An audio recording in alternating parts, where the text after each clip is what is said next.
Okay, Sally, so the things I like in your swing, you had a lot of good things to begin with. Club face is squared up naturally, club and ball in the middle of your stance for a 7-iron, that's perfect.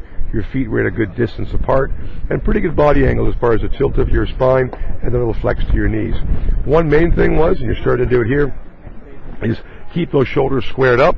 If you can actually keep that right arm and hand of yours relaxed and almost closer to your body as we discussed, like you can see me doing to the right, and you're starting to do, that's your last move, is have them feel closed, the alignment of them, but they're actually square, right? They're not aiming over there by any means, right?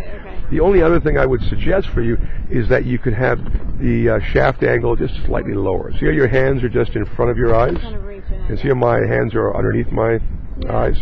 So if we're down here and you lower your hands, now there's more of a natural connection, and that's a great distance gauge, is that you're here with every club instead of being potentially out there, right? That'll get everything moving together, right?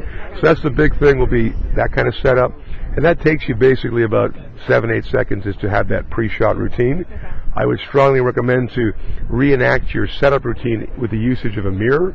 So if you can set yourself in a mirror right from the way you set the club to your setup and balance, then you can start to get used to that position. Because when I'm on the golf course, I already know the positions I need to be in because I can feel it, right? If you're not sure what to be aware of, you're going to miss something potentially, right? And that's the biggest thing, is having that kind of setup. It's huge. So we're going to watch this club go back with my swing beside it, of course, but you're going to watch your takeaway momentarily.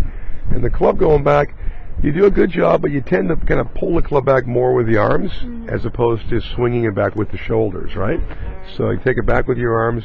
Then, and a sign of that is, see how your knees kind of pop apart there? See that? See how my lower body stays quieter? So even in a mirror, if I turn and I use my shoulders, that can be resisted.